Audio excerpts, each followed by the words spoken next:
햄버거 회동에서 계엄을 모의한 혐의가 있는 노상원 전 정보사령관의 수첩을 경찰이 확보해 조사하고 있는데요. 북방 한계선 NLL에서 북한의 공격을 유도한다는 취지의 표현이 있었다고 경찰이 밝혔습니다.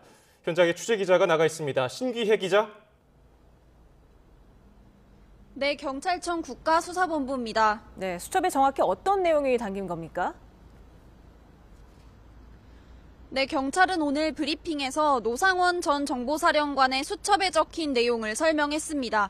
노 전 사령관이 거주하던 점집에서 확보한 건데 손바닥만한 크기로 60여 장의 페이지로 이루어진 이 수첩에는 계엄과 관련한 내용이 많이 적혀 있었다고 경찰은 설명했습니다. 경찰은 우선 NLL, 북방 한계선에서 북한의 공격을 유도라는 표현이 있었다고 밝혔습니다. 다만 실제로 NLL에서 북한의 공격을 유도한 행위가 있었는지는 확인되지 않는다고 말했습니다. 앞서 더불어민주당 등 야권은 김용현 전 장관이 북한의 쓰레기 풍선 살포 지점에 대한 원점 타격 지시 의혹을 다룬 보도 등을 근거로 김 전 장관과 윤석열 대통령을 내란죄와 함께 외환죄 혐의로도 고발했는데요.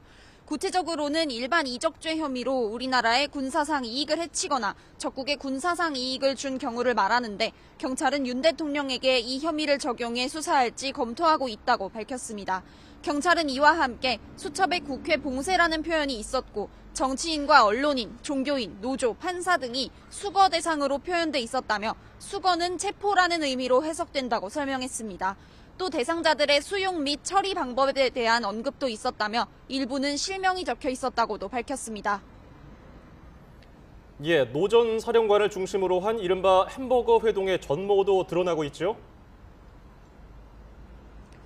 네, 롯데리아에서 햄버거를 먹으며 진행된 이 회동은 노 전 정보사령관을 중심으로 두 차례 있었습니다. 이들은 회동 당시 계엄사령부 합동수사본부 산하에 별도의 수사 2단을 구성하려고 준비했던 것으로 파악됐습니다. 단장 포함 60여 명 규모의 3개 부로 구성하려 했는데 경찰은 선관위 서버 장악이 이들의 첫 번째 임무였던 것으로 보인다고 설명했습니다. 이와 관련한 인사발령 공문까지 작성됐는데 경찰은 국방부에서 관련 문건을 확보했다고 밝혔습니다. 네, 윤 대통령 수사 진행 상황은 어떻습니까?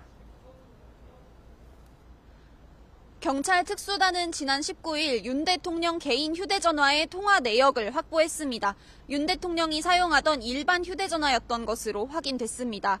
경찰은 또 계엄 당시 윤 대통령과 통화한 조지호 경찰청장 등의 보안폰에 대해서도 압수수색을 진행하지 못하고 있다며 관련 자료의 보전을 요청하는 공문을 발송했다고 설명했습니다. 또 윤 대통령이 소환에 불응한다면 체포영장과 구속영장 신청 가운데 어느 쪽에 무게를 두고 있느냐는 기자단의 질문에는 공수처와 협의 중이라고 답변했습니다. 지금까지 경찰청 국가수사본부에서 YTN 신기혜입니다.